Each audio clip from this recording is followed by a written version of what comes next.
สวัสดีครับมาเจอช่องแจวกับจอยนะครับวันนี้เราก็จะพาทุกคนมาดูวิธีการใช้งานหัวแรงแช่ในการบัตรกรีสายไฟพวกสายไฟขนาดใหญ่เนาะดูว่าบัตรกรียังไงถึงจะติดดีนะครับแล้วก็เราเลือกใช้ฟลั๊กใช้หัวแรงยังไงบ้างนะครับเดี๋ยวไปดูกันเลยนะครับสำหรับหัวแรงมันก็จะมีหลายยี่ห้อหลายขนาดความร้อนเนาะส่วนใหญ่หน่วยวัดความร้อนเนี่ยเขาจะเรียกกันเป็นวัตต์นะก็จะมี25วัตต์30วัตต์40วัตต์60วัตต์หรือว่า120วัตต์อะไรประมาณเนี้ยสำหรับวันนี้เนาะก็จะเป็นสายไฟอยู่ประมาณ 2-3 ขนาดนะครับที่ผมจะมาทำสาธิตให้ดูว่าการบัตรกรีมันบัตรกรียังไงให้ติดง่ายๆนะครับส่วนใหญ่ที่เจอปัญหาสำหรับมือใหม่นะคือมันบัตรกรีไม่ค่อยติดอ่ะมันก็จะมีปัจจัยหลายๆอย่างที่เราต้องมาดูนะครับอย่างพวกสายไฟที่มีฉนวนแบบนี้นะพวกคอยแบบเนี้ยนอกจากนี้ตัวตะกั่วก็จะมีหลายขนาดนะตะกั่วที่ผมนำมาทดสอบวันนี้ก็จะเป็นขนาดที่ 0.8 มิลลิเมตรนะครับของอุลตร้าคอร์นะครับแล้วก็ตะกั่วตัวนี้มันไม่มีฟลั๊กในตัวนะมันต้องใช้ฟลั๊กเวลาเราจะทำการบัตรกรีนะครับสำหรับไอ้เจ้าฟักมันก็จะเป็นหน้าตาประมาณนี้ครับมีอยู่หลักๆก็จะมีอยู่3สีเนาะมีสีแดงสีเหลืองแล้วก็สีขาวนะครับสำหรับฟักสีแดงมันจะมีความเป็นกรดค่อนข้างสูงเนาะแล้วก็เหมาะสำหรับงานที่เป็นงานความละเอียดไม่มากแต่เป็นชิ้นงานขนาดใหญ่อะไรประมาณเนี้ยมันจะช่วยให้เราบัตรกรีได้ง่ายนะครับส่วนไอ้เจ้าฟักสีเหลืองที่ผมใช้อยู่ประจำเนี่ยมันจะเป็นงานบัตรกรีทั่วไปนะพวกสายไฟอะไรต่างๆประมาณนี้นะครับพวกงานอิเล็กทรอนิกส์ในบ้านพวกบัตรกรีวงจรอะไรต่างๆนะครับสำหรับฟักตัวกระปุกสีขาวๆแบบนี้ส่วนใหญ่ผมจะเอาไว้ใช้สำหรับงานที่เป็นงานอิเล็กทรอนิกส์ขนาดเล็กๆนะครับอย่างพวกวงจรควบคุมวงจรพวกอะไรล่ะวงจรบอร์ดบลูทูธที่เป็นชิปนะครับงานที่เป็น SMD เป็นพวกชิปเล็กๆนะครับหลักๆผมก็จะใช้ตัวฟักสีเหลืองนี่แหละในการซ่อมแซมพวกสายไฟต่างๆนะครับสำหรับหัวแรงเนาะมันก็จะมีหลายขนาดอย่างที่เราเอามาโชว์ก็จะมี60วัตต์กับ20วัตต์หรือ30วัตต์นี่นะครับตัวเล็กก็จะ30วัตต์ตัวใหญ่60วัตต์สำหรับก่อนการใช้งานเราก็เสียบปลั๊กรอให้มันร้อนเราก็เอาตะกั่วไปจิ้มดูที่ปลายมันนะครับถ้าตะกั่วละลายแล้วก็ติดเข้ากับปลายก็แสดงว่าโอเคละความร้อนพร้อมใช้งานได้แล้วนะครับนี่นะครับก็จะมีตะกั่วไปติดแล้วก็ควันขึ้นแบบนี้เรามาลองกับตัวสายไฟขนาด 2.5 มิลลิเมตรดูนะครับผมก็จะเลือกใช้ตัวหัวแรงที่มีวัตต์ที่เหมาะสมนะครับ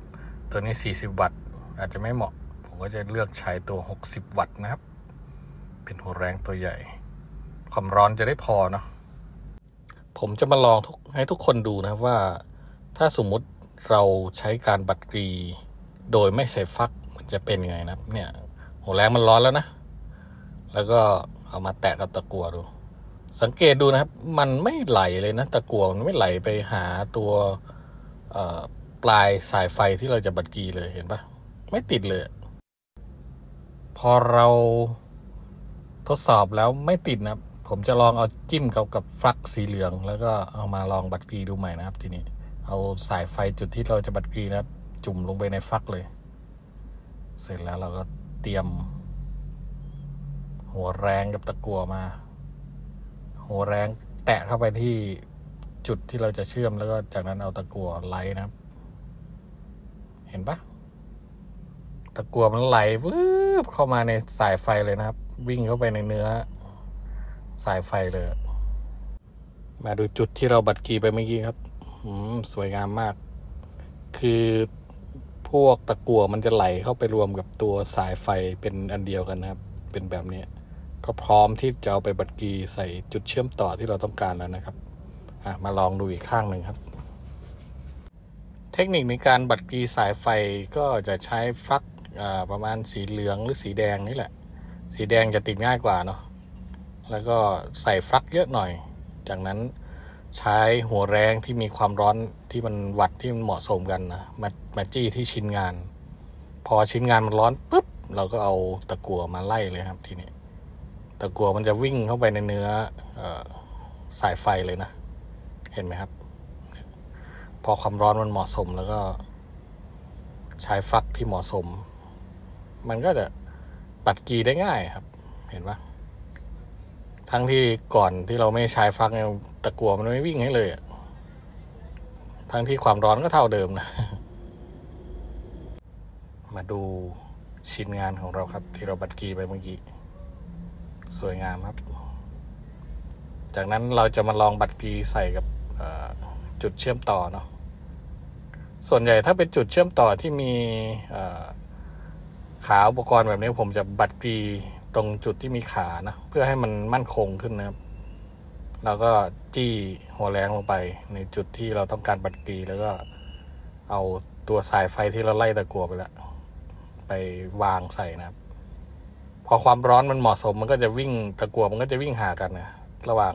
2จุดเชื่อมต่อนะครับแล้วเราก็จะปล่อยไว้พักหนึ่งพอตะกั่วมันแข็งปุ๊บเราก็วางมาดูจุดที่เราบัดกีไปเมื่อกี้นะครับนี่ประมาณนี้ครับถ้าเราบัดกีได้ดีเนื้องาน2ชิ้นมันจะตัวตะกั่วมันจะวิ่งเข้าหากันนะครับมันก็จะเป็นเงาแบบนี้นะครับถ้าเราบัดกีได้ไม่ดีมันจะเป็นรอยแบบตะกั่วไม่สนิทกันพอเราดึงมันจะชอบหลุดนะครับคือถ้าความร้อนไม่ถึงหรือว่าเนื้องาน2ชิ้นมันความร้อนไม่เท่ากันมันจะไม่หลอมหากันนะตะกั่วถ้าสมมุติจุดเชื่อมต่อมันตะกั่วมันน้อยเกินไปนะครับเราก็ต้องเติมตะกั่วเข้าไปให้มันพอมีเนื้อตะกั่วบ้างแล้วก็จากนั้นก็เอาสายไฟที่เราบัดกรีใส่ตะกั่วไว้แล้วมาทำการบัดกรีอีกรอบนะครับโอเคจุดเชื่อมต่อจุดที่2หัวแรงจิ้มลงไปที่แผ่นปริ้นนะครับจุดที่เราจะบัดกรีใส่แล้วก็จากนั้นก็วางสายไฟที่เราไล่ตัวตะกั่วไว้แล้วนะครับพอชิ้นงานทั้ง2ชิ้นมันสนิทเราก็ต้องจับไว้แป๊บหนึ่งนะให้ตะกั่วมันแข็งตัวก่อนเนาะแล้วค่อยขยับชิ้นงานมันก็จะแน่นนะครับอย่าเพิ่งไปขยับนะไม่งั้นมันไม่ติดกันนะครับเดี๋ยวผมจะมาทดสอบการใช้สายไฟขนาดใหญ่แล้วก็เชื่อมด้วยตัวบัดกรีด้วยฟลั๊กสีขาวดูนะว่ามันจะติดดีหรือเปล่าตะกั่วมันจะไหลดีหรือเปล่านะเดี๋ยวไปดูกันเลยนะครับจากนั้นผมก็จะลองเอาสายไฟจุ่มฟลั๊กสีขาวให้เต็มปลายสายไฟที่เราจะบัดกรีเลยนะครับแล้วก็เอาหัวแรงมาจี้เข้าจุดที่จะบัดกรีครับพอชิ้นงานมันร้อนเราก็จะเอาตะกั่วลองไล่ดูสังเกตดูว่าตะกั่วมันไม่ค่อยวิ่งนะครับเนี่ยเห็นไหมเพราะว่าตะกั่วตัวฟลั๊กตัวนี้มันเหมาะกับงานพวกเป็นแผงวงจรขนาดเล็กๆพวกแผงวงจรอิเล็กทรอนิกส์นะครับอย่างพวกซ่อมวงจรโทรศัพท์มือถือพวกลำโพงบลูทูธที่เป็นวงจรสมัยใหม่ครับที่อุปกรณ์เป็นขนาดเล็กๆเป็นชิปเล็กๆจะส่วนใหญ่จะใช้ฟลั๊กชนิดนี้นะครับในการละลายตะกั่วเนาะแต่พอเราเอามาใช้กับตะกั่วตัวนี้มันไม่ค่อยไหลนะครับเนี่ยถึงจะความร้อนแล้วก็ตะกั่วชนิดเดียวกันแต่ว่าคนละฟลั๊กมันก็ไม่ไป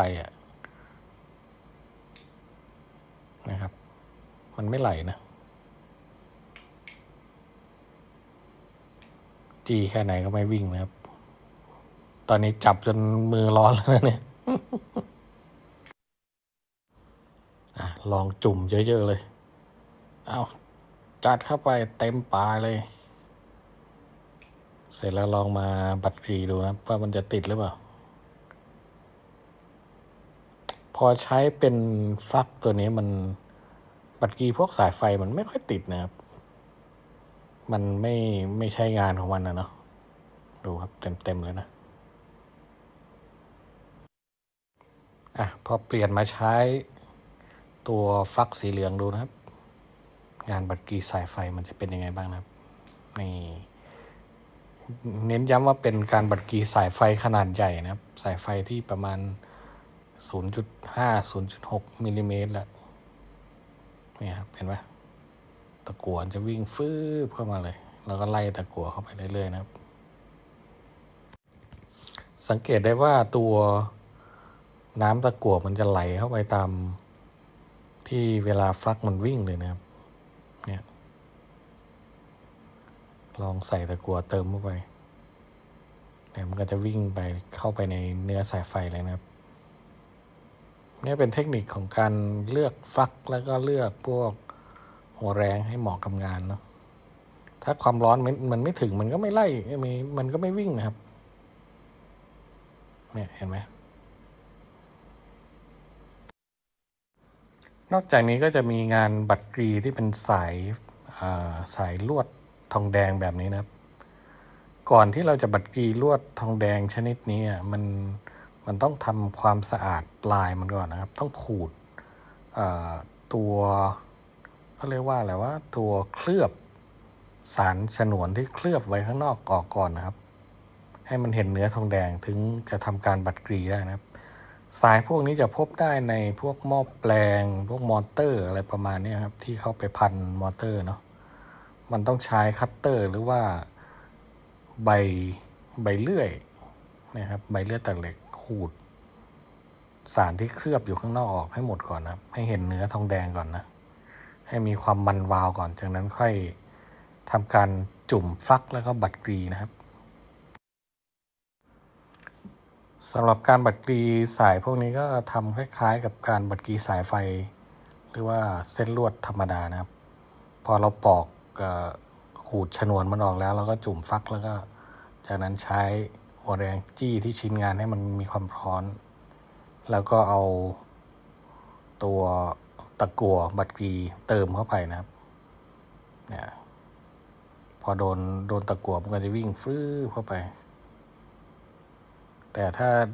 บัตรกรีชิ้นงานพวกนี้ควรจะมีที่จับดีๆหน่อยเนาะพวกเส้นลวดที่อยู่บนหม้อแปลงแกนเฟอร์ไรแบบนี้ก็เหมือนกันนะทำความสะอาดแล้วก็จุ่มฟักจากนั้นก็ค่อยเอามาทำการบัตรกรีนะครับฟักที่ใช้ส่วนใหญ่ก็ต้องเป็นฟักสีแดงไม่ก็ฟักสีเหลืองนี่แหละทำให้เราบัตรกรีได้ง่ายนะครับสำหรับมือใหม่อย่างเราเนาะสำหรับหัวแรงเราก็หลังการใช้งานเราก็ทำความสะอาดด้วยพวกผ้าหมาดนะครับผ้าที่ซับน้ำหมาดๆเช็ดออกให้มีความสะอาดแล้วก็อาจจะเคลือบตะกั่วไว้ด้วยก็ได้นะครับนี่นะครับปลายหัวแรงก็จะสามารถ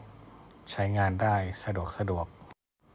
ถ้าหากว่าปลายหัวแรงมันเริ่มสึกเนาะเราก็ต้องใช้พวกดีบุกพวกนี้นะครับทำการเคลือบหัวใหม่โดยการทำความสะอาดปลายหัวแรงให้มันสะอาดแล้วก็เสียบให้มันร้อนนะครับจากนั้นก็จุ่มในกระปุกดีบุกพวกนี้เพื่อเคลือบปลายหัวแรงใหม่นะให้มันมีความให้มันสามารถติดตะกั่วได้ดีขึ้นนะครับสำหรับวันนี้ก็มาแนะนำเทคนิคในการบัตรกรีสายไฟขนาดใหญ่เนาะ